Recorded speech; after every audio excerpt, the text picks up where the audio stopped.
teman-teman, bertemu kembali di channel Yanti Horror Story. Kali ini dengan judul Batur Gaib Part 1, yang ditulis oleh Restu Wiraatmaja. Link saya sertakan di deskripsi. Dan follow akun beliau juga ya. Yuk kita tonton videonya. Jangan lupa di subscribe, like, dan komen, agar channel aku lebih berkembang. Pada tahun 1990, perkampungan di tempat gua masih asri banget. Pepohonannya masih rindang dan orang-orang masih dengan pakaian yang ala kadarnya.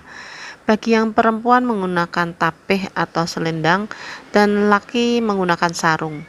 Itu emang sudah adatnya dari keraton dulu. Tempat gue gak lumayan serem, tapi emang kejadian itu udah lama berlalu. Jadi masa lalu yang terulang kembali atau ada kaitannya dengan dendam dari para leluhur untuk para penduduk di daerah tersebut. Nama gua Arya Kusuma. Waktu itu gua masih berumur 7 tahun dan bapak gue seorang tabib terpercaya di daerah situ.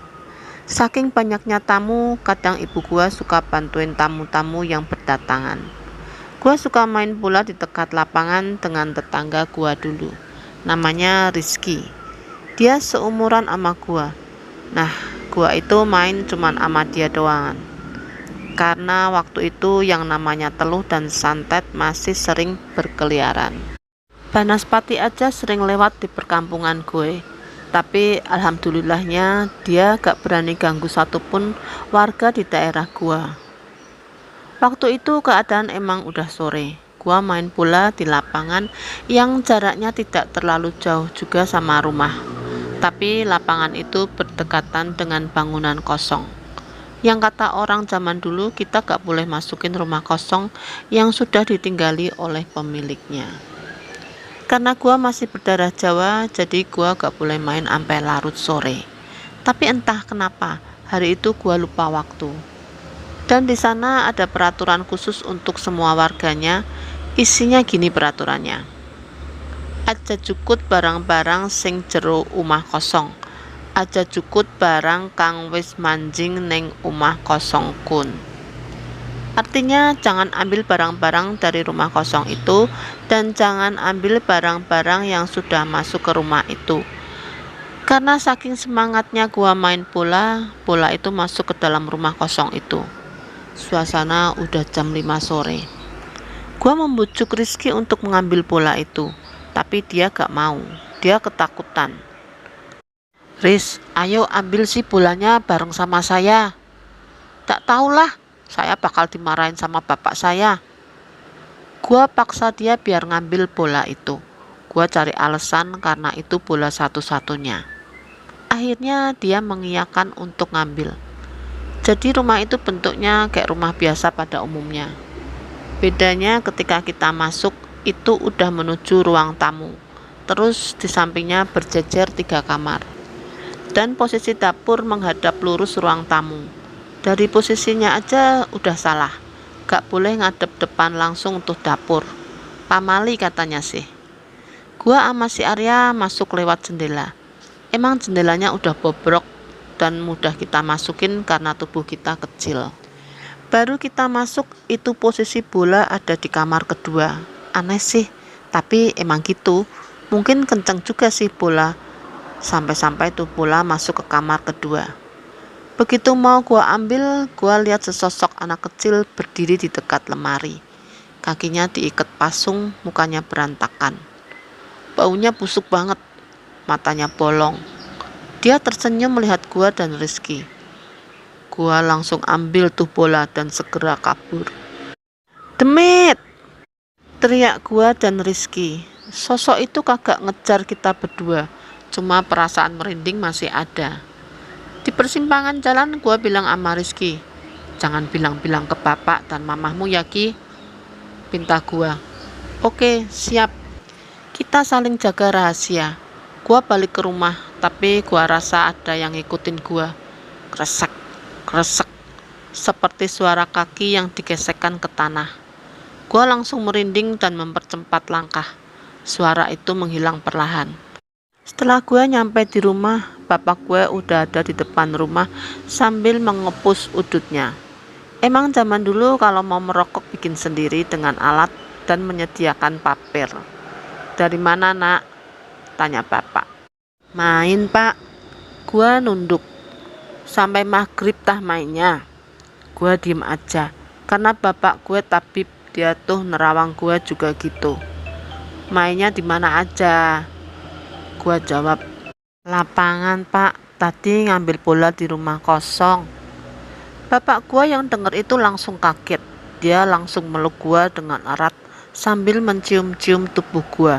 Kayak ada yang aneh gitu. Bener kan?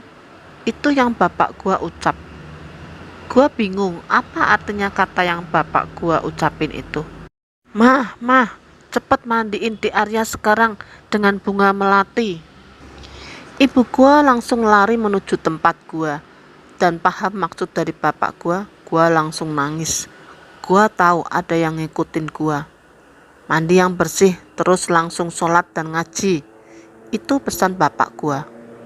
Gua langsung dimandiin sama ibu gua, sedangkan bapak gua sedang menatap pepohonan pisang depan rumah. Tampak ada yang hadir. Benar, dia hadir, seperti sudah membuka gerbang gaibnya. Dia mendatangi rumah Arya.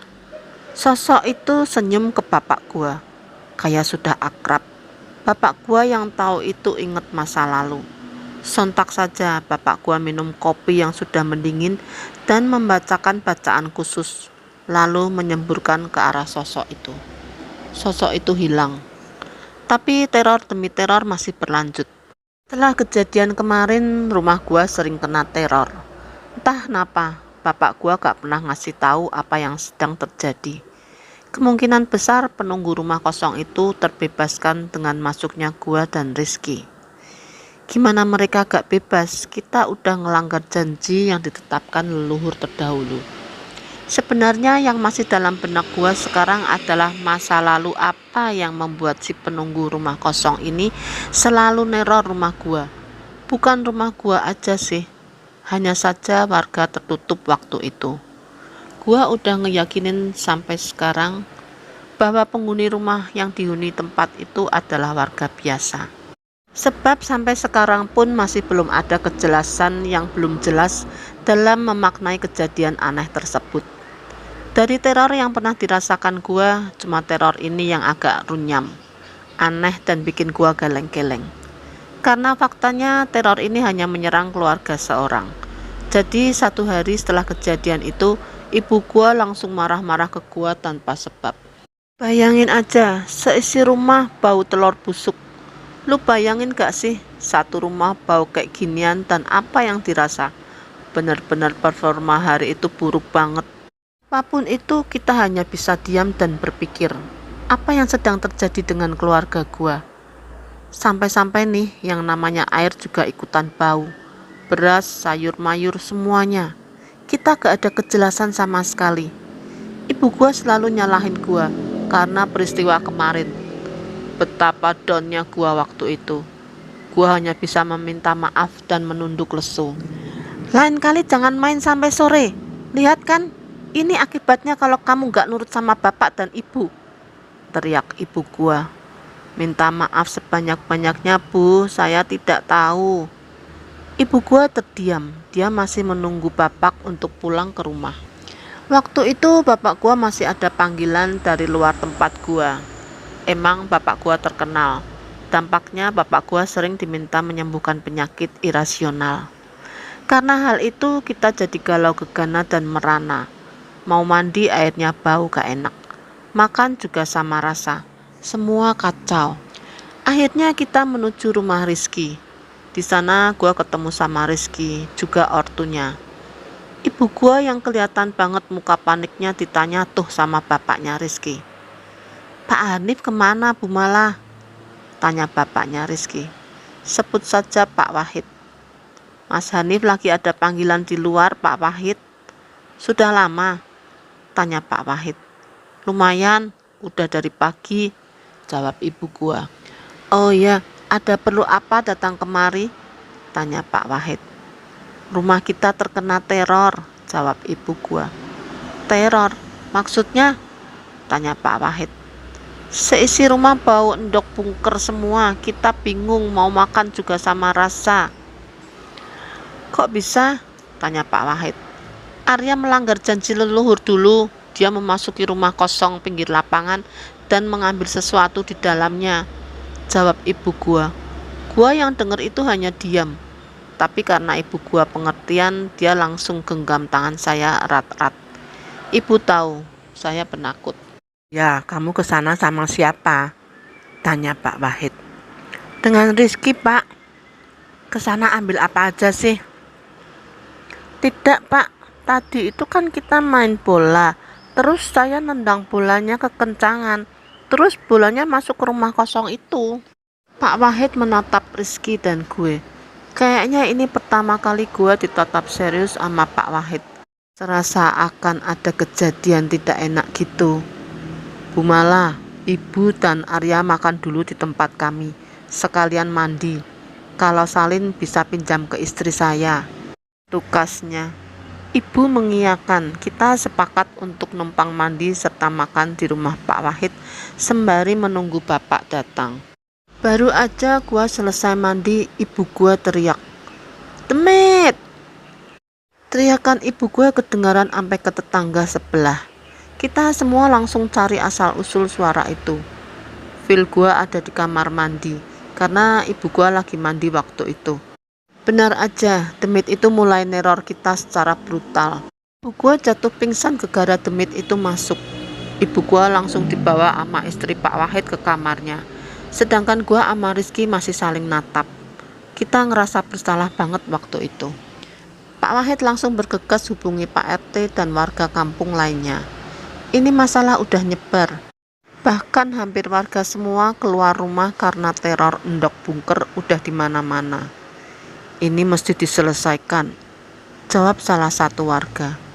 Semua warga kumpul di Paberkam. Semua warga sepakat untuk menunggu kepulangan Pak Hanif. Mereka kesal karena sosok bocah kecil bermuka berantakan dan busuk itu telah mengganggu aktivitas mereka. Warga tahu ada yang melanggar aturan dulu. Kita nunggu Pak Hanif, hanya dia yang paham masalah leluhur dulu. Apakah ini bukan teluh? Tanya warga. Ini adalah serangan dari bangsa jin yang mana aturan leluhur dibuka oleh salah satu warga. Mereka meminta batur atau teman untuk bermain bersamanya. Maksudnya? Tanya warga. Batur gaib atau teman gaib, ya itulah sebutan leluhur terdahulu. Jika gerbang gaib tidak berbatas, artinya mereka akan mencari seseorang untuk dijadikan teman bermain di alamnya. Bukan karena kesepian, karena leluhur dulu percaya siapa yang membuka, dia harus bermain bersamanya. Pak Warno menjelaskan asal-usul batur gaib di desa ini. Pernah kejadian ini berulang, pengorbanan yang dilakukan warga pun sia-sia. Si anak yang dijadikan perantara tak bisa balik ke alam dunia karena tidak mampu menyelesaikan permainan itu. Sungguh menyeramkan. Memang dari dulu kampung ini terkenal dengan tumbalnya, salah satunya dengan menjadikan batur gaib dari arwah yang mungkin bergentayangan karena kematian yang tidak wajar. Ujar Pak Warno. Semua warga terdiam, tak ada yang berani menyangkal satupun penjelasan dari Pak Warno. Lalu apa langkah kita untuk mengusir bau tidak sedap ini, Pak? Tanya Pak RT. Tunggu si Hanif. Dia lebih paham ketimbang saya pribadi, jelasnya. Suasana semakin runyam. Bu Mala masih pingsan dan belum sadarkan diri. Hari semakin gelap. Warga enggan kembali ke rumah masing-masing. Alasannya karena bau endok bunker belum hilang dan teror masih terus membayangi di setiap pikiran mereka.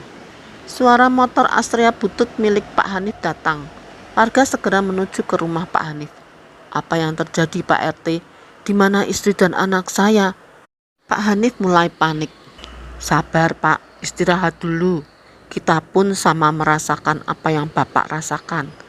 Tadi pagi kita semua kena teror endok bunker dan sampai sekarang belum hilang baunya. Sedangkan istri Bapak, dia pingsan setelah diganggu oleh makhluk penunggu rumah kosong itu. Jelas Pak RT. Baik Pak, begini saja. Sediakan kopi 5 gelas tanpa gula, lalu campurkan dengan madu. Ambil daun pandan yang masih muda, ikat menjadi simpul, lalu celupkan di air panas yang mendidih, pinta Pak Hanif. Warga segera melaksanakan perintah Pak Hanif. Semua warga antusias dengan ini. Keadaan semakin memanas ketika beberapa warga melihat Banaspati berkeliaran di tengah lapangan. "Nah Banaspati, akeh manjing ning omah, bahaya!" Sontak saja warga yang mendengar teriakan itu langsung membubarkan diri. "Priben ke Pak Hanif, nambah kacau bae. Sementara ini kita masuk ke rumah masing-masing dulu Pak RT," pinta Pak Hanif. Kalian bisa bayangin posisi kampung gua lagi kacau kayak gitu. Banyak banget teror yang belum selesai. Banaspati itu kayak pengen nyari seseorang untuk dijadiin tumbal. Gua disuruh sama mamahnya Rizky untuk bersembunyi di dalam lemari. Mungkin supaya bisa terhindar juga sih dari cengkeraman Banaspati.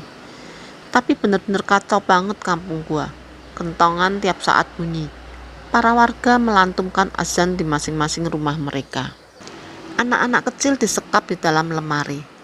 Gua sempat meluk Rizky. Gua takut banget. Kita sama-sama bersalah waktu itu. Tapi yang namanya bencana siapa sih yang pengen? Gua sempat pengen nyerah karena gua udah buat kerusakan bahkan kekacauan di tempat sendiri. Memang bener, kita harus mematuhi adat dan aturan terdahulu. "Ya, Arya, Cong, Bapak pun dugi, mriki Cong." Suaranya sangat familiar banget di telinga gua. Gua tahu itu suara bapak. Rizky masih memegang tangan gua seakan-akan kayak ngelarang buat keluar. Tapi gua yakinkan dalam hati, itu benar suara bapak gua. "Bapak!" teriak gua sambil buka lemari. Gua langsung meluk bapak gua sambil nangis. "Pak, minta maafnya Pak, saya salah. Boten nopo-nopo Cung, jenengan ikuti yang kuat." Saat itu gua ngerasa bapak gua nangis, tapi dia gak mau nampakin. Keadaan di luar sudah kondusif. Sepertinya warga sudah merasa aman akan hilangnya Banaspati tersebut.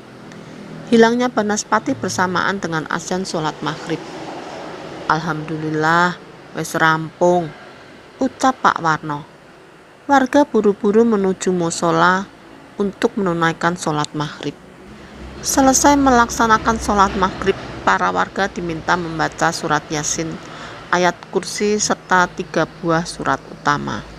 Permintaan ini didasarkan oleh Mbah Samit guna mengusir gangguan dari makhluk tersebut.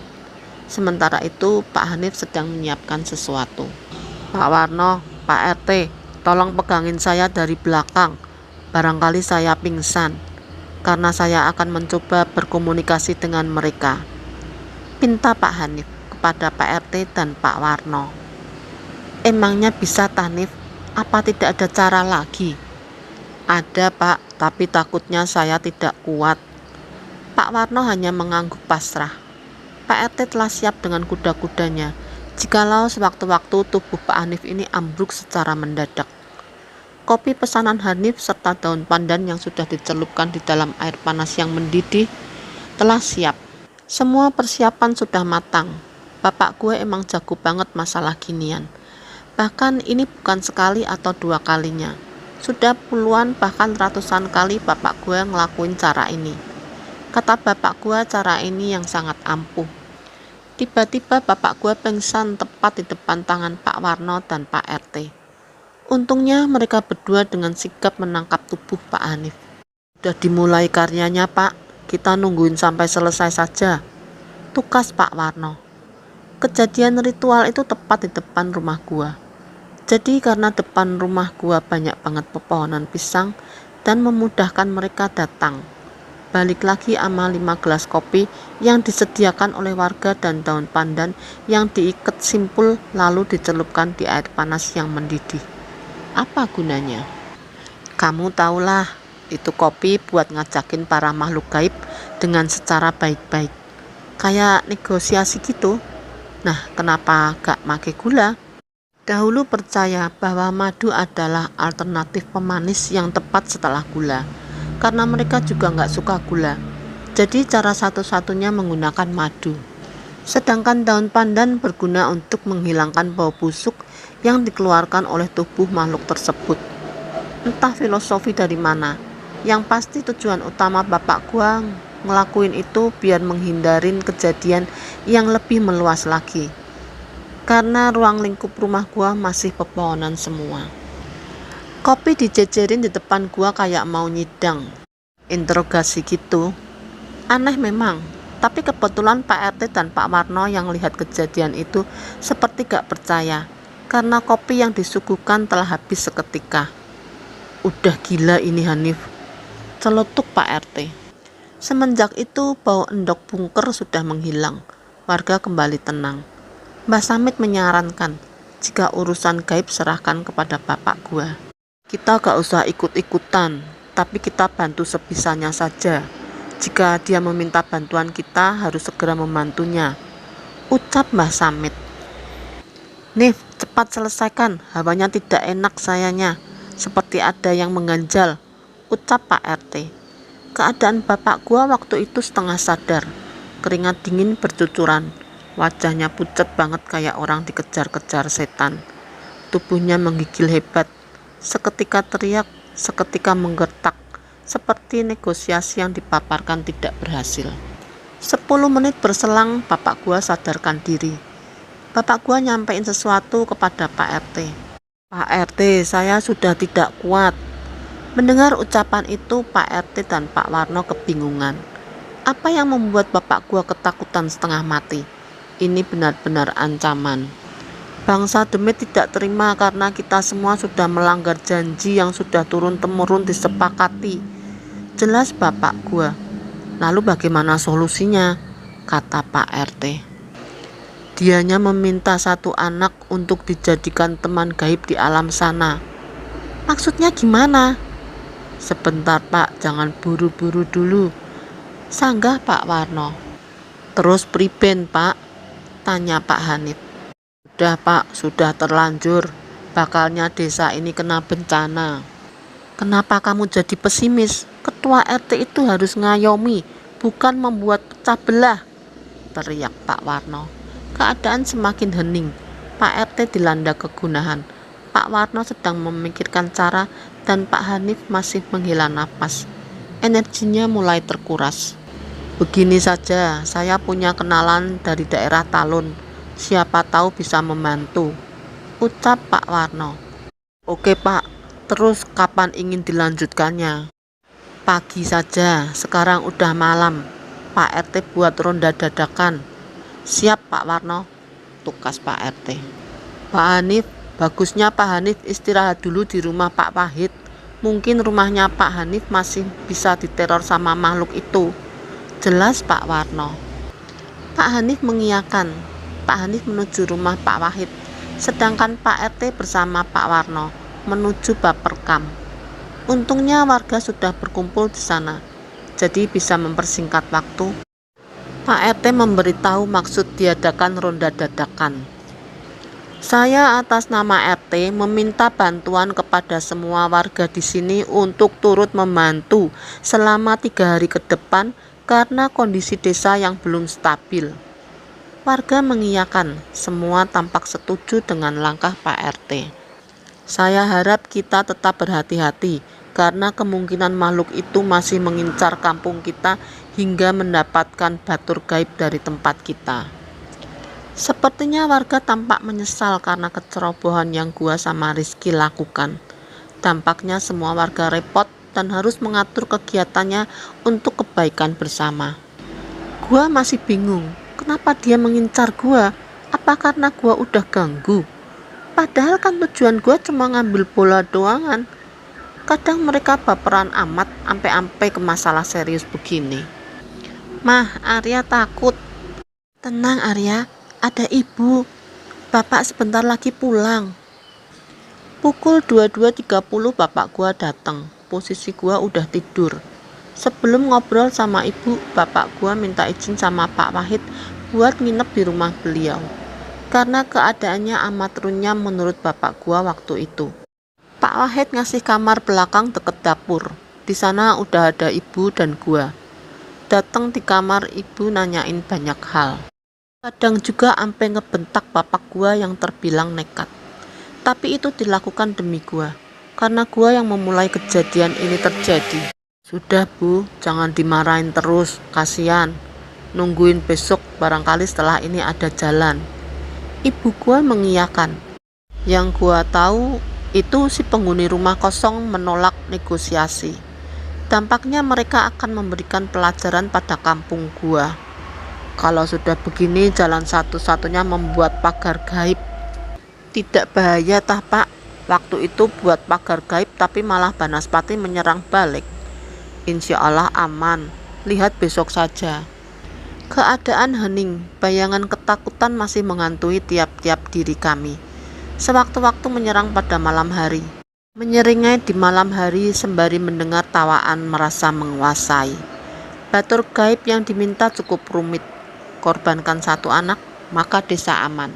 Pak Warno yang sebagai orang penting juga kala itu mengisyaratkan agar Arya atau Rizky untuk segera menemukan teka-teki yang diinginkan oleh jin penunggu rumah kosong itu. Namun apa daya, bukankah mereka masih kanak-kanak?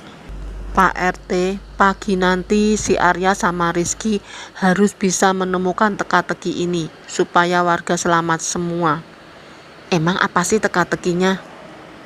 Bisa saja hal yang disenangi jin itu semasa hidupnya bagaimana, menjadikan perantara antar keduanya. Lah emang kita semua tahu apa kalau masa lalunya yang bersangkutan? Sih, tapi kalau tidak tepat diketahui bisa bahaya. Ya sudah Pak, kita nungguin pagi aja.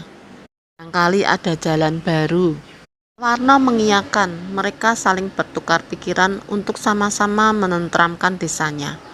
Hal lain yang bisa ditekankan dalam kejadian ini adalah karena desa ini sudah jebol gerbang gaibnya. Kemungkinan dapat diserang dari mana saja. Malam itu warga semua terlelap, entah apa yang dirasakan oleh sebagian yang sedang meronda. Namun mereka merasa tidak enak badan. Ada sesuatu yang mengganjal di setiap pundaknya, seperti berat sebelah atau perut yang tiba-tiba kembung. Azan subuh mulai berkumandang. Para warga berbondong-bondong menuju musola terdekat. Tidak terlalu ramai, kurang lebih 20 jemaah laki-laki dan perempuan. Namun pada hari itu juga terjadi bencana yang mengenaskan. Dalam perhitungan sejarah 500 tahun lalu yang silam, ketika warga sedang melaksanakan sholat, muncullah angin hitam yang berhembus dari atas musola menuju tempat mereka berpijak. Angin itu melewati kerumunan jemaah dan membuat mereka semua terjatuh tanpa daya. Buruk seketika dalam hitungan detik. Semua yang ada di musola itu meninggal dengan seketika. Warga yang mengetahui kejadian itu langsung histeris ketakutan. Kemarin baru saja mendapatkan teror yang menakutkan. Ini mendapati warga langsung tewas dengan gemuruh angin yang melewati desa tersebut. "Hanif, Pak Hanif." "Ya, ada apa? Sebentar," jelasnya. "Desa kita dapat kiriman bencana." "Maksudmu?" Pak Hanif segera membereskan sarungnya dan membuka pintu rumahnya, diikuti dengan Bu Mala serta Arya. "Pak, tolong kami, musola Pak." "Ada apa dengan musola?" tanya Pak Hanif. Arya memegangi tangan ibunya dengan keras, seperti mengetahui kejadian buruk yang akan menimpanya. "Para warga yang sholat subuh tadi di musola semuanya meninggal seketika." Bagaikan mendapat petir di siang bolong, Pak Hanif langsung mengeluarkan keringat dingin. "Kenapa Pak? Kok diam saja? Bagaimana solusinya? Desa kita sudah tidak aman, harus diselesaikan hari ini juga," tanya warga yang marah-marah namun sambil menahan tangis di wajahnya. "Antarkan aku pada Pak Warno." Arya serta Bu Mala tetap merasakan ketakutan yang amat dalam. Kejadian ini ternyata memperpanjang masalah. "Bawa Arya masuk, jangan keluar-keluar." Bu Mala mengiyakan. Sepertinya Arya akan menjadi incaran para warga, karena tampak jelas kebencian para warga terhadap Arya. Pak Hanif dibawa menuju rumah Pak Warno untuk mendapatkan kejelasan hal ini. Semua perangkat desa mencari ruang musyawarah terhadap warga dan mencari solusi yang tepat. karena Pak Warno juga mengikuti musyawarah dadakan yang diadakan oleh lurah setempat. Lalu Pak Hanif pergi menuju Baperkam, tempat untuk berkumpul dan bermusyawarah. "Itu Hanif datang," sambut warga kepada Pak Hanif. "Alhamdulillah, Nif, sini duduknya." Pak Warno mengarahkan Hanif untuk duduk di dekatnya. Hanif mengiyakan. Musyawarah dimulai, berbagai keluhan serta depresi warga diungkapkan. Mana bisa warga yang sedang sholat berjemaah di masjid seketika meninggal mendadak, keluh warga. "Kita juga tahu, tapi apa yang mendasari kalau itu adalah kiriman?" tanya Pak Lurah. Seketika Hanif langsung berdiri. Warga kaget melihat Hanif yang seperti menyela pembahasan itu. "Ada apa, Nje?" tanya Pak Lurah. "Saya ingin menyampaikan kejadian ini. Apakah warga ingin menyimak dengan baik? Karena masalah ini, bencana ini, segala teror dan apapun yang terjadi bukan sepenuhnya salah anak saya dan Pak Wahid. Pasti ada seseorang yang sengaja memperpanjang masalah ini," jelas Hanif dengan menaikkan intonasi suaranya. Warga mulai terdiam. "Masalah ini adalah tanggung jawab kita semua. Jikalau mungkin belum ada jalan keluarnya, biarkan saya yang bertanggung jawab menghadapi langkah selanjutnya." Warga mengiyakan. "Kejadian ini sudah lama berlalu. Saya ingat betul siapa sosok yang mengganggu kita semua. Apa tidak dari awal memberitahunya? Saya masih ragu akan itu. Saya belum bisa menemukan hal yang tepat." "Sebentar, tadi warga memberitahu kalau itu adalah angin hitam. Apa itu?" tanya Pak RT. "Kejadian itu sudah lama terjadi, sekitar tahun 1500 tahun yang silam." "Pak, kok bisa, Pak?" "Kejadian itu pernah terjadi saat masa Kanjeng Sunan Gunung Jati. Ada pendekar ilmu hitam yang bernama Menjangan Wulung yang menolak berdirinya Masjid Sang Cipta Rasa. Hal itu menjadikannya naik pitam dan gelap mata, lalu mengirimkan serta menebarkan kekuatan gaib dari atas kubah masjid. Kemungkinan yang terjadi subuh tadi hampir sama, hanya berbeda aktor dan alurnya saja. Seketika muadzin, imam, dan para jemaah meninggal dunia, hingga membuat istri Sunan Gunung Jati meninggal dunia yang bernama Nyi Mas Pakung Wati, jelasnya pada warga. Ada seseorang anak muda bertanya pada Pak Hanif. "Pak, saya mau bertanya." "Silahkan." "Apa solusi dari kekuatan yang ditebarkan oleh Menjangan Wulung pada saat itu?" "Solusinya adalah azan pitu." Bruk! Tiba-tiba suara gemuruh angin makin kencang. Para warga diminta waspada atas kiriman ilmu hitam yang disinyalirkan lewat perantara angin. "Pak, mau apa jawabannya?" teriak warga. "Azan pitu, azan 7. Saking kerasnya angin, para warga tak mampu mendengar jawaban yang dilontarkan Pak Hanif. Pak Lurah mengisyaratkan agar warga keluar dari Baperkam karena bangunannya akan runtuh. Tembok-tembok mulai retak. Suara seng yang ingin copot bergantian mengganggu telinga warga. "Keluar semua!" Entah apa yang terjadi. Begitu menyebutkan kata azan pitu, gemuruh angin sangat kencang melibas apa saja yang dikenainya. "Hanif, bagaimana sekarang?" "Masuk rumah kita." Beberapa warga ada yang menuruti Hanif. Beberapa lagi pulang ke rumah masing-masing. "Jangan ada yang pulang." Mereka tidak mengindahkan perkataan Hanif. Dari belakang, angin hitam itu menabrak beberapa warga yang sedang berlarian. Seketika mereka meninggal di tempat. Kejadian semakin mencekam. "Pak Hanif, lihat!" Warga yang tertabrak angin hitam itu langsung meninggal di tempat. Mereka yang terselamatkan menangis. Apa sebetulnya yang dengan tempat itu? Mengapa bencana dan teror selalu menghantui di tiap pagi, siang, dan malam? "Semuanya, ayo masuk!" Ada satu yang masih tertinggal. Pak RT masih terus berlari menuju dalam rumah Pak Hanif. Semua warga teriak dan menangis. Pak RT merasa ini akhir hidupnya, karena angin hitam itu sudah berbalik arah menujunya. Gertakan tubuh semakin menggerakkan tulang-tulang yang hampir rapuh. Tubuh yang sudah tua mana bisa untuk berlari seperti pemuda usia 20 tahun. Ini bercanda kan? Tiba-tiba ada seorang pemuda yang berlari menuju Pak RT yang jaraknya 100 meter lagi dari rumah Pak Hanif. Siapa itu yang lari? Itu si Jaka. Jaka berlari menuju Pak RT. Pak, yang penting yakin, jangan takut dengan takdirnya Gusti Allah. Pak RT mengiyakan semangat dari Jaka. Hati yang bersih menyuarakan kalimat yang baik. Pak RT dirangkul oleh Jaka. Mereka tertatih-tatih menuju rumah Pak Hanif yang tinggal beberapa meter lagi dari tempatnya. Harga diri dan keringat basah yang mengucuri tubuh menjadi penyemangatnya.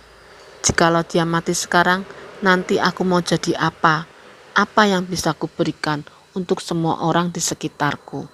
Pekik Jaka dalam hati. Jaka meneteskan air mata penyesalan.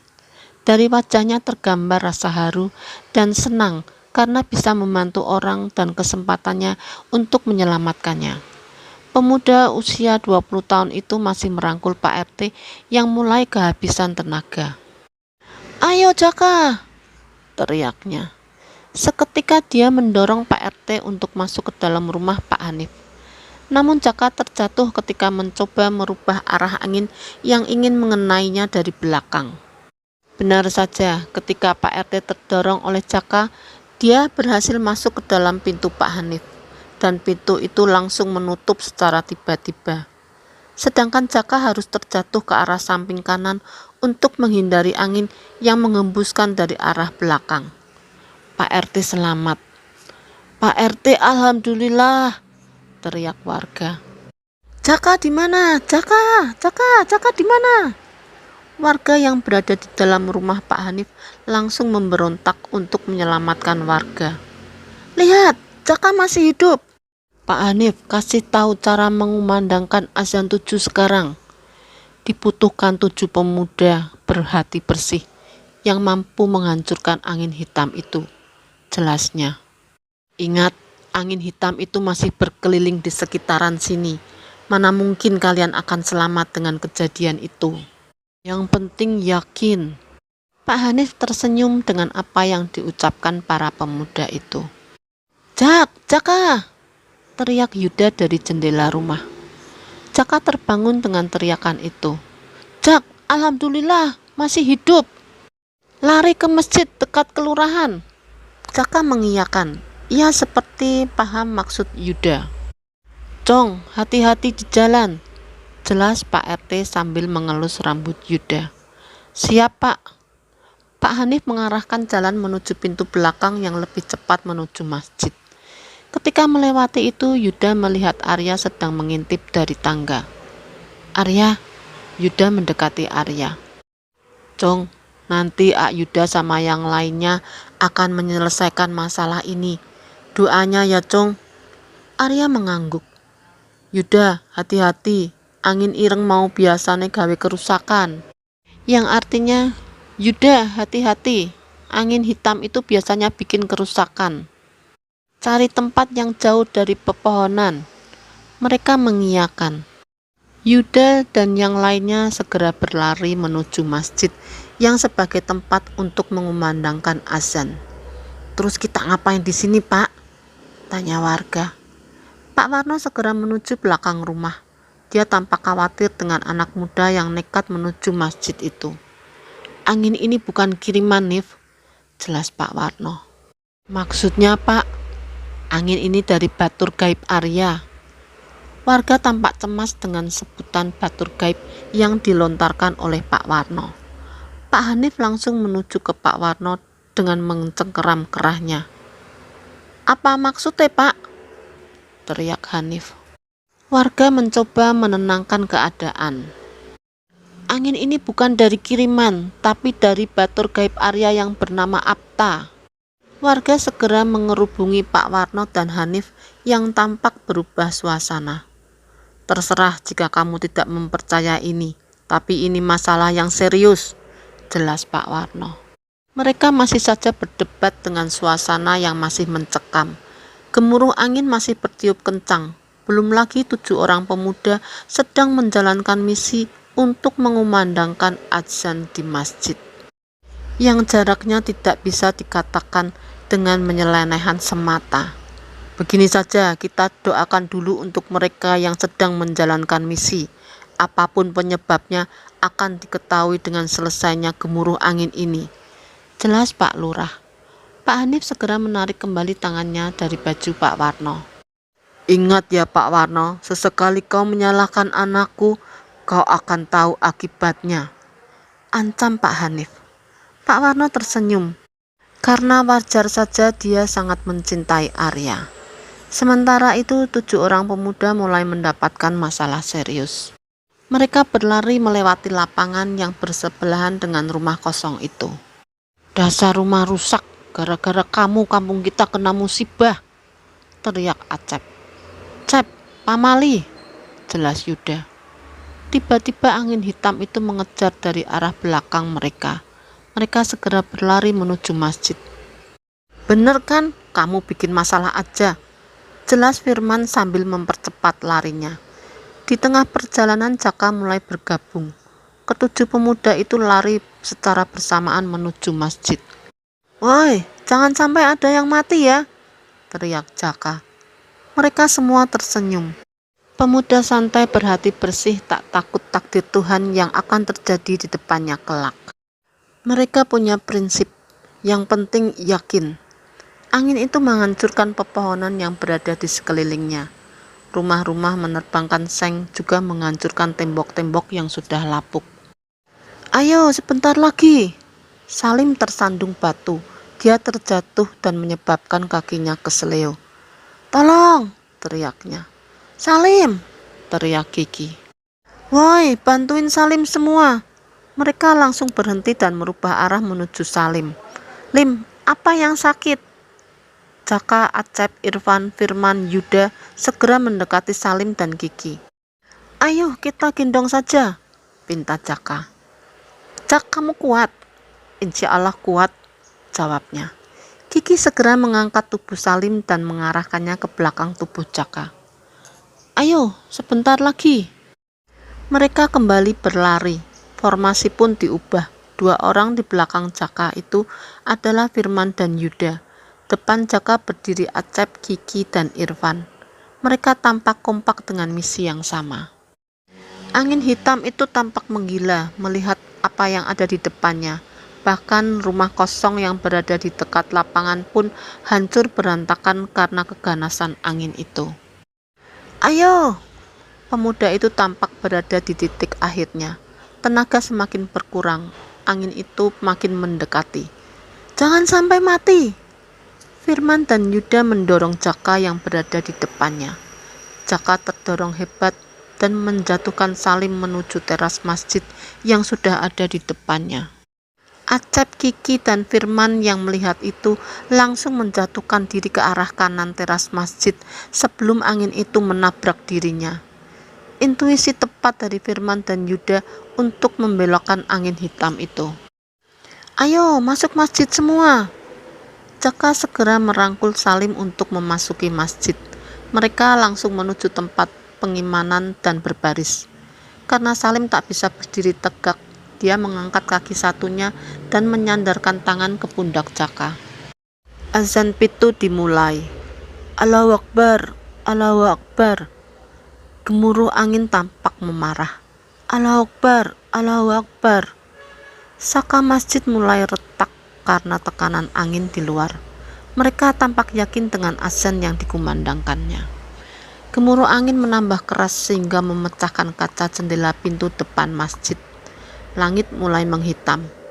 Pemuda itu melanjutkan lagi azannya hingga di lafaz terakhir azan yang berbunyi La ilaha illallah. Angin itu seperti memecahkan tekanannya dan menebarkan ke arah sekitar masjid. Kaca jendela masjid pecah seketika. Saka masjid retak parah dan seketika pemuda itu pingsan semua. Gemuruh angin itu berhenti dengan selesainya azan pitu yang dikumandangkan oleh 7 orang pemuda itu. Warga yang melihat kejadian anak itu segera berbondong-bondong menuju masjid. mereka mendapati ketujuh pemuda itu pingsan dengan baju yang telah compang-camping. "Alhamdulillah," ucap warga yang melihat perjuangan tujuh pemuda itu. Pak Hanif dan lainnya segera menuju masjid dan memberikan pertolongan pertama untuk mereka. "Tolong bawa ke sini," jelas Pak Hanif. Warga segera menggotong tujuh pemuda itu. "Luka Salim tampak parah, dia terjatuh juga yang menahan tekanan angin itu. Ini harus segera cepat diobati." Pak Hanif memberikan kafan yang dicelupkan di air hangat yang dimintanya dari warga, lalu ditempelkan di masing-masing dada tujuh pemuda itu. Insya Allah mereka akan segera siuman dengan cepat. Baru saja Pak Hanif berkata itu, mereka semua sadar sembari mengeluarkan air dari mulutnya. "Alhamdulillah," teriak warga sambil memeluk mereka semua. Namun Jaka langsung teriak, "Ah!" Jaka melihat sosok Apta di luar masjid dengan muka yang mengancam keberhasilannya. "Apta masih belum menyerah," jelas Pak Warno. Semua warga diharapkan waspada. Percaya gak percaya, setelah kejadian itu bukannya warga memberikan apresiasi kepada si Pak Hanif, ini malah memojokkan beliau karena dalang dari segala permasalahannya adalah si Arya. Tampak jelas muka warga marah besar karena bangunan mereka ringsek, masjid pun sama, belum lagi korban yang sudah tak terhitung. Mungkin ini adalah titik awal Apta si Batur Gaib Arya mulai menyerang dengan ganas. Mereka telah mengidentifikasi lebih lanjut mengenai teror yang terus-menerus dilakukan oleh si Apta. Tanpa disadari ada beberapa oknum yang memberontak. Mereka akan mengadakan mati obor untuk memutuskan hubungan antara Apta dan Arya. Mungkin sedikit agak gila, namun golongan inilah yang membuat awal mula kerusakan demi kerusakan. Anggota mereka terbilang cukup banyak dan mereka yang memberontak merupakan sebuah golongan yang mempercayai akan adat istiadat terdahulu. Dengan kompleksnya permasalahan, mereka mengira mati obor adalah cara terbaik untuk memberhentikan masalah ini. Setelah permasalahan angin hitam ini kelar, perspektif masyarakat masih saja dangkal dengan menyatakan bahwa mengorbankan satu anak, maka desa itu aman. Itu adalah jalan keluarnya. Dengan mempercaya itu, mereka segera menghubungi para dukun dari berbagai desa untuk membantu menyelesaikan ikatan antara si Arya dan si Apta. Salah satunya yaitu dengan melakukan mati obor. Lalu disandingkan dengan kesenian Cirebon lainnya seperti tari sintren dan sesarehan yang bersangkutan kepada sesuatu yang dituju yang tak lain adalah si Apta. "Gimana? Korban sudah banyak, apa kita diam saja?" tanya Pak Luhur yang merupakan sesepuh di desa tersebut. "Apa kita tidak membicarakan kepada Pak Hanif dan Pak Warno terlebih dahulu? Jikalau terburu-buru maka akan menjadi kacau," jelas Pak Irsyad. Beberapa warga meyakini cara satu-satunya untuk memutuskan hubungan antara Arya dan Apta adalah dengan melakukan mati obor. Gua akan menjelaskan sedikit tentang mati obor yang dimaksud oleh Pak Luhur dan Pak Irsyad. Kepaten obor atau yang biasa lumrah disebut warga adalah mati obor merupakan istilah Jawa yang dalam hal ini mempunyai arti sebagai terputusnya tali persaudaraan antar keluarga, baik dekat maupun jauh. Karena kendala beberapa hal, untuk melakukan mati obor harus dilakukan beberapa syarat tertentu yang harus dilakukan. Pertunjukan sintren, seserahan, pengorbanan, penutupan upacara yang diharuskan mengikat korban di antara 4 titik obor yang menyala. Jika keempat titik obor berhasil padam, maka seserahan serta pengorbanan diterima. Namun jikalau hanya satu yang menyala dan ketiganya padam, maka akan menunjukkan sesuatu keberhasilan atau kesialan tergantung dengan apa yang sedang terjadi. Gua gak banyak banget ngambil referensi ini karena benar-benar salut sama narasumber yang memberikan info serta teka-teki yang amat rumit hingga membuat beberapa hari terakhir gua ini runyam karena memikirkan apa yang sebenarnya terjadi oleh narasumber ketika kejadian itu berlangsung. Apa maksudnya dari keempat obor itu padam dan diterima seserahannya? Masih ingat perkataan, serahkan satu anak, maka desa ini akan aman? Begitu kira-kira mengartikan sebagai pengorbanan untuk menebus segala bencana atau bala. Setelah semua warga terhipnotis oleh usulan Pak Luhur, mereka malam itu juga berbondong-bondong menuju rumah Pak Hanif sambil membawa keris dengan tujuan agar Hanif mengikuti apa yang diinginkan oleh para warga. "Hanif, keluar kamu!" Pak Hanif bersama Bu Mala segera keluar dari dalam rumahnya. "Ada apa ini bapak-bapak?" "Sudah tidak usah lama, mana si Arya?" "Ada urusan apa kau Pak Luhur dengan anakku?" "Mana Arya?" Terlihat seperti mengancam dengan menodongkan keris di hadapan Bu Mala. "Bisakah kita berbicara dengan santai? Jika tidak kau tahu akibatnya." Kesal Pak Hanif sambil menatap tajam Pak Luhur. "Aku mau tanya, berapa korban yang telah berjatuhan akibat batur gaib?" Para warga telah siap untuk mengempur Pak Hanif jikalau dia mulai menyerang Pak Luhur. Mungkin tidak ada jalan efektif untuk menyelesaikan permasalahan ini dengan baik-baik. "Aku peringatkan kepadamu Luhur, Arya tidak bersalah. Dia hanya anak kecil yang harus kita bimbing." "Kau kira aku bodoh, ha? Bukankah aturan buyutmu itu yang buat? Mana bisa keturunannya tak mampu menaati aturan itu?" "Arya masih anak-anak. Dia masih mencari dunia bermainnya. Tidak sengaja kalau dia memasuki rumah itu." Pak Hanif dan Pak Luhur makin menjadi-jadi debatnya. "Aku memintamu dengan baik-baik. Jikalau kau mengganggu rencana kami, maka kami semua akan membawa paksa Arya dan dijadikan tumbal untuk menebus mati obor," jelasnya. "Aku tidak akan membiarkan satu langkah pun kalian semua memasuki rumahku," jelas Pak Hanif. "Baiklah Nif, kita akan memaksa untuk masuk. Jikalau kau tidak ingin mati, mundurlah dan berikan jalan kepada kami. Apakah kau paham Hanif?" Pak Luhur menodongkan kerisnya kepada Bu Mala. Isakan tangis mulai mewarnai suasana di rumah Pak Hanif. Pak Hanif yang mengetahui istrinya terancam segera menghela napas. "Apakah kau yakin dengan mati obor masalah akan selesai? Bukankah kejadian dulu pun sama? Sama-sama saling mengorbankan, tapi tak pernah sesuai apa yang diinginkan, kan? Siapa yang salah? Kalian bodoh," kesalnya. Saking kesalnya Pak Luhur, dia segera menjatuhkan Pak Hanif. "Cepetan, ambil Arya!" Warga berbondong-bondong mencari Arya di mana-mana. Namun ternyata Arya bersembunyi di lemari kamarnya. Arya menahan tangis, menahan rasa penyesalan. Mungkin hidupnya tak akan lama. Para warga segera mencari Arya hingga ujung rumah itu. Hingga Arya berhasil ditangkap dan dibawa oleh para warga. "Ibu, Bapak!" Suara tangisan Arya pun membuat Pak Hanif memberontak. Namun badan Pak Luhur lebih kuat sehingga Pak Hanif tak mampu berkutik. "Korbankan satu anak, maka desa ini aman. Bukankah itu kata-kata mutiara leluhurmu Hanif?" tanya Pak Luhur.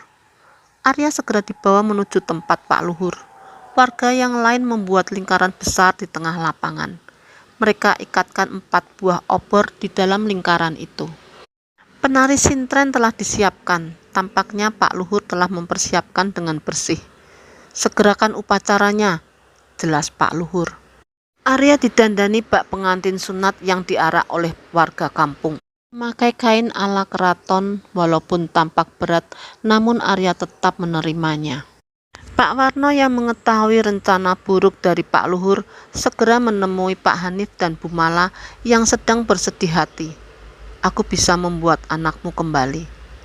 "Apa caranya Pak?" tanya Pak Hanif. "Biar aku saja yang menyelesaikannya. Kamu harus melakukan tugasmu untuk memantau Arya. Aku harus segera menemukan makam Apta. Makam itulah salah satu kuncinya untuk membatalkan pengorbanan Arya. Apa yang terjadi jikalau itu berhasil?" Pak Warno nampak senyum sambil memeluk Pak Hanif dan berkata, "Aku pasti pulang, Cung." Sontak saja Pak Hanif tahu maksud dari apa yang dikatakan Pak Warno. Dia berniat untuk mengorbankan diri agar Arya kembali ke pangkuan Hanif. Segera lakukan tugasmu, jangan sampai obor keempat mati, itu bisa kacau. Pak Hanif mengiyakan. Obor keempat adalah final dari perjalanan ritual pengorbanan yang akan dilakukan. Jikalau mati serempak keempatnya, maka Arya tak akan mampu selamat atau dia akan menjadi batur gaib si Apta.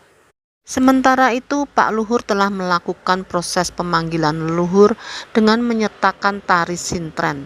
Tari sintren ini harus dilakukan oleh seorang wanita yang suci, perawan dan belum disentuh. Perempuan juga bisa sebagai perantara sesuatu yang ingin disampaikan.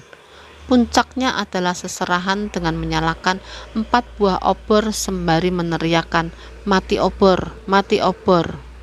Hal itu berguna untuk menyerahkan korban kepada leluhur dan ditukarkannya dengan berupa keselamatan dan kesejahteraan di desanya. Pertunjukan sintren sudah dimulai, si Arya belum juga beres untuk diserahkan. Pekik Pak Luhur dalam lampunannya. "Pak Luhur, Arya sudah siap. Segerakan seserahan." Seserahan pun dimulai. Arya ditidurkan di tempat yang berupa gedebok pisang, lalu beralaskan tikar mayit. Di sekelilingnya tertata 4 obor yang sudah dinyalakan. Sementara itu Pak Warno segera mencari kuburan Apta sebelum seserahan dimulai dan mampu menyelamatkan Arya. Pak Warno tampak melihat sesuatu yang mengkilap di tengah perkebunan singkong. Dia penasaran apa yang terjadi. Dia pun segera mendekati cahaya itu dan ternyata adalah sebuah makam dengan bertuliskan nisan Apta Dwipa. "Oh alah, jadi di sini kau dimakamkan, batur gaib Arya Kusuma. Akan kubuat kau menyesal." Segera saja Pak Warno menggali makam milik Apta. Dengan bangganya Pak Warno tampak lihai menggali makam itu sambil bernyanyi. Misi Pak Warno harus menghancurkan tengkorak si Apta. Sementara itu seserahan sudah mencapai klimaknya. Pak Luhur segera menyalakan keempat obor sebagai tanda akan dimulainya penyerahan tubuh Arya kepada leluhur. "Hari ini sampai seterusnya bakal kami putuskan tali kesengsaraan dengan mati obor." Warga gembira dengan keputusan cepat Pak Luhur. Namun di sudut lain, Pak Hanif dan Bu Mala memakai jubah hitam untuk mencegah matinya obor keempat. Nyanyian pemanggil roh halus sebagai pertukaran tubuh dimulai. "Yen esuk ora teko janjine bakal tresno. Tresno ning urip wong liya, tekoho demit mulya." Seketika awan menggelap namun tidak hujan. Arya kemudian berteriak kencang. Dia merintih kesakitan, seperti ada sesuatu yang akan memasukinya. "Ah, tolong, sakit, panas." Pak Hanif dan Bu Mala yang melihat itu terisak dalam hati. Mana mungkin akan memberi pertolongan ketika seserahan akan dimulai. Mati obor ini bertujuan memutuskan garis hubungan Arya yang sebagai perwakilan dari kampung tersebut dengan roh leluhur agar tidak ada lagi gangguan terhadap warga sekitar. Risikonya yang dikorbankan tidak akan kembali, atau dalam artian dia akan mati dan dijadikan sebagai batur gaib oleh para leluhur. "Serahan sedang dimulai, jangan sampai ada yang mengganggu," jelasnya Pak Luhur kepada Pak Irsyad yang sebagai asisten pribadinya. Itu artinya seperempat jiwa Arya ditukar dengan matinya obor sebagai bukti terpenuhinya permintaan para warga. Semua warga masih melihat reaksi Arya dalam proses mati obor. Matanya memutih, tubuhnya terangkat ke atas. Tali yang mengikat kedua kaki dan tangannya meregang karena terangkatnya tubuh Arya. Pak Hanif dan Bu Mala masih menunggu waktu yang tepat untuk mencegah matinya obor keempat. 2 obor telah mati. Setengah jiwa Arya telah ditukar oleh para leluhur dengan tukaran yang setimpal, yaitu kesejahteraan. Obor yang pertama menandakan perdamaian. Obor yang kedua adalah kesejahteraan. Pak Hanif segera menyiapkan alat penutup damar berukuran besar agar obor tidak mati dikala seserahan obor keempat ingin dilangsungkan. Gamelan tetap menemani jalannya seserahan itu sendiri. Tarian penerima tetamu dilangsungkan. Syair pemanggilan ucapan dan terima kasih pun dilantunkan. Benar-benar tidak waras, Pak Luhur. 3 obor telah mati. 3/4 jiwa Arya telah diserahkan kepada leluhur. Obor ketiga bermakna kelanggengan, atau yang berarti kenyamanan bagi seluruh warga sekitar. Selama warga masih menghormati adat dan istiadat yang berlaku, mereka akan diberikan kenyamanan dengan para leluhur, terlebih lagi mereka tidak boleh mengulangi kesalahan yang sama. Begitulah kira-kira. Lalu bagaimana dengan Pak Warno yang sedang menggali kuburan? Konon ketika Pak Warno sedang menggali kuburan, dia berhasil menemukan tengkorak dari jasad si Apta. Anehnya di bagian kaki Apta terdapat alat pasung yang masih terikat. Balik lagi ke Arya. Arya tampak lemas, tubuhnya kurus seketika. Sepertinya seluruh energi Arya hampir terkuras. Dengan cekatan, Pak Hanif langsung berlari menuju Arya dan langsung menutup obor keempat dengan penutup damar berukuran besar yang menjadikan obor tidak akan mati. Begitu obor ditutup, tubuh Arya terjatuh. Para penari serta penabuh gamelan pingsan dengan seketika. Dengan sikap, Pak Luhur segera menyerang Pak Hanif dengan keris. Begitu keris hendak dihujamkan di tubuh Pak Hanif, terdengar teriakan amat keras dari arah timur upacara itu digelar. Tempat itu berasal dari Pak Warno. "Mati aku, itu suara Apta." Warga segera berlari ketakutan setelah mendengar suara itu. Tak ayalnya dengan Pak Hanif, dia segera melepaskan ikatan tali yang terikat di kedua kaki dan tangan Arya. "Bu, tolong bantu." Bu Mala segera berlari menuju Pak Hanif. "Titip Arya, aku akan menyelamatkan Pak Warno." "Kau gila, Pak, itu suara Apta, mana mungkin kau akan sanggup melawan titisan batur gaib. Urungkan niatmu itu, prioritas kita adalah Arya," kesal Bu Mala sambil menangis terharu. "Bagaimanapun juga dia telah memberikan waktu untuk kita, biar aku yang tanggung risikonya." Keadaan makin memuncak manakala Pak Warno berhasil menghancurkan tengkorak Apta. Disudutkannya Pak Warno di dalam kuburan itu. Dia tak lagi berkutik ketika si Apta muncul sembari mendekatinya. "Dong, wes dong, bapak beli pengen sampai adoh masalahe," jelas Pak Warno. Pak Hanif masih mencari lokasi Pak Warno yang sedang berhadapan dengan Apta. Pak Hanif mencari jalan lewat insting kuatnya. Dia ingat betul kenapa Pak Warno sering menuju perkebunan, karena disitulah makam anaknya dikuburkan. "Pak Warno, Pak!" teriaknya. Begitu sampai di tengah perkebunan, Hanif melihat Apta sedang mendekati Pak Warno.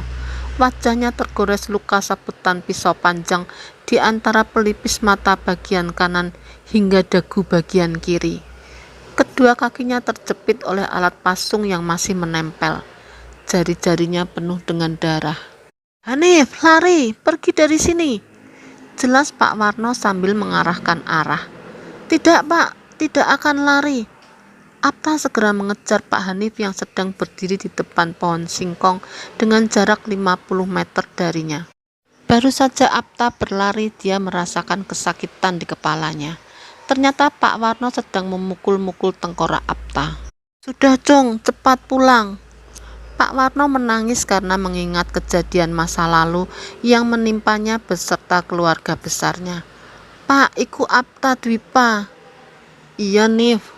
"Sudah, tidak usah dibahas, Nif. Tidak akan selesai masalah jika tidak ada yang mengalah. Bukankah kehidupan harus selalu berserah diri? Adakah yang lebih hebat dari menguasai nafsu sebelum nafsu itu menguasai dirinya sendiri?" Apta masih berteriak dengan kencang. Dia segera menuju Pak Warno yang masih berada di makamnya. Pak Hanif segera berlari menuju Pak Warno. Namun sayang, dengan cepat tanah kuburan menutup keduanya dan terkubur bersama. Sebagai ganti dari batur gaib, Pak Warno menyerahkan dirinya sendiri untuk keselamatan warga dan sekitarnya. Pak Hanif yang masih tidak percaya segera menggali kuburan itu. Namun tidak ada satupun jasad ditemukan.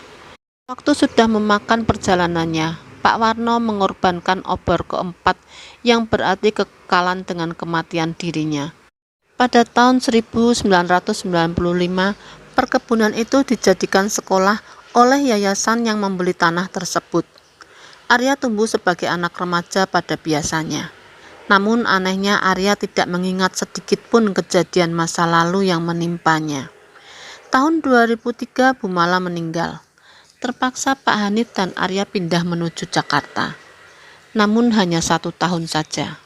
Mereka kembali ke Cirebon di tahun yang sama.